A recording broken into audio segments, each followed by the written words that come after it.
I'm Dave Ria. I'm the CFO at Westpac Construction out in Phoenix, Arizona.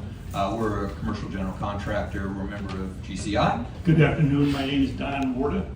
I'm with the Raymond and Kelly Company out of Buffalo, New York, and we specialize in masonry restoration. And Mitch Raven, I'm with A1 Roofing. We're out of Elk Grove, Illinois, which is actually 9 minutes from here. That's why they brought me in, so they didn't have to pay to fly me here. Tell us a little bit about your experiences since you joined GCI, your expectations. Did it meet your expectations? Maybe exceed them? Were there surprises? Kind of take us through that journey. You know, my journey is a little bit different. The company had joined the captive prior to me joining the company. I joined Westpac about 5 years ago.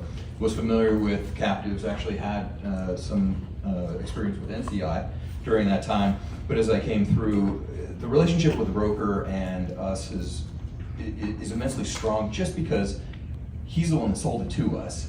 He came to us with this idea. He said, we think this is something that's really going to benefit Westpac, make you a little bit more competitive. The founder at the time said, okay, sure, we'll do it. He heard in the back of his head, oh, I get to go to the board meetings here and there and the other thing.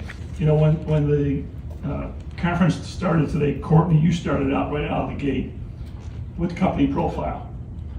And some of the brokers mentioned various topics, but when you looked at your pie chart, it was safety. It's based on safety. The risk control meetings I've attended, I can't tell you how many risk control meetings. You take that one takeaway. We always say, what's that one takeaway you're going to take back to the office? Because that one takeaway that you or whoever you send there and brings back, and there's some great presenters. I mean, some of these presenters, they just get you, I don't know if it's emotionally, but they drive the point home, and you take that back and you repeat it so many times. You're building relationship. He's working for me, I'm working for him, and together it's a winning team. I don't look at the captive as being an insurance money saver. I don't really know what my competitors pay. I don't know what the general market is. I know for years prior to the captive, we'd renew on June 1st and May 31st, they put it on my desk and said, here's your only quote and this is what you're gonna do starting tomorrow. What the captive has done for us is given us consistency. So we joined in 2004. In 2004, captive insurance was not very popular. We were introduced to it by our accounting firm, who was also the same accounting firm for other, at the time, NCI members in the captive program, when the captive program was just starting up. I've been on the Chicago Roofing Contractors Board of Directors for 20 years now. This is my final year. I'm past president. I have to roll off. From the 1950s, I'm the third longest tenured member of the association. I have some more questions, but what questions do you folks have? Does anybody? Go ahead. Can you get any of these guys to come to any of the seminars? You'll have to ask them individually.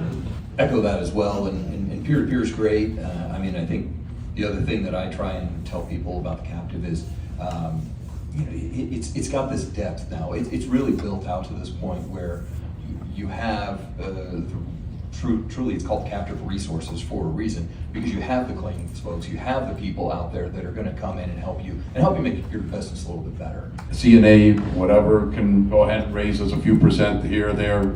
We're not changing it. Now we're at that point where we're closing a lot of those tail funds out at our company, and the dividends that were coming back are north of 50% of our premium. So do I take my broker to whatever steak or house he wants to once a year? Fuck yes.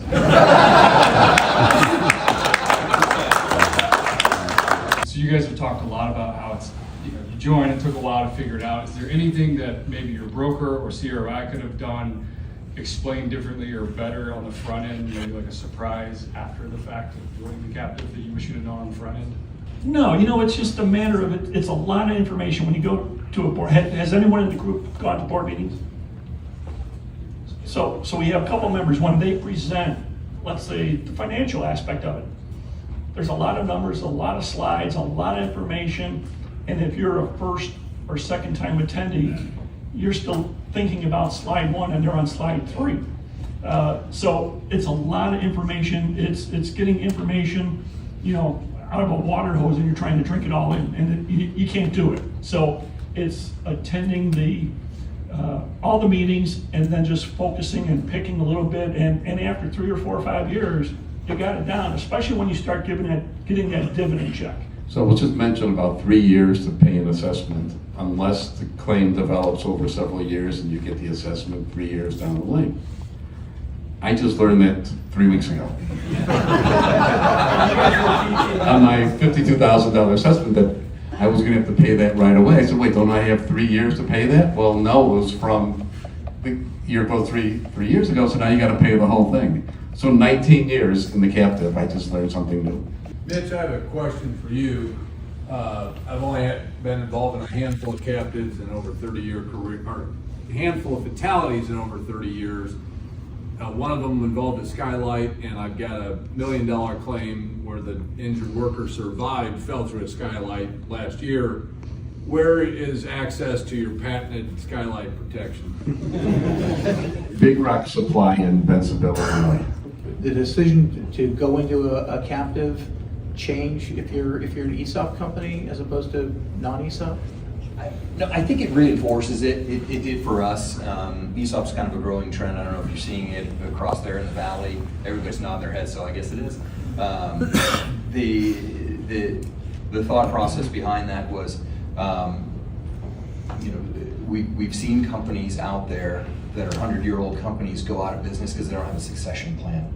And it's really tragic to see that, and we definitely wanted to mitigate that going forward. And our culture that we had, which we bought out a founder a couple of years ago, and we said, okay, well, our exit has to be something that goes along with that. We decided to do that exit now and work the next 10 to 15 years in order to make sure that everything was done and handed off in the right way. The other thing you mentioned was the membership networking. Mitch, the networking with your competitors in your own town. I don't know if I would do that, but I network with companies in my own town. I know the guys, they're friends. You go to these board meetings, not just for the great meetings. We don't do as much drinking as the roofers seem to do. But Absolutely, because realistically, we care more. You don't want to claim because you're worried, in the conventional market, you're worried about your premiums going up. What's your renewal going to be? That's really the focus. Once you're past your deductible, it's up to them to do whatever they can do, and you just go on and run your business. Anybody who's worked with me knows that I'm extremely hands-on on every single claim, and constant emails, constant phone calls. All right, well, thank you so much for taking the time.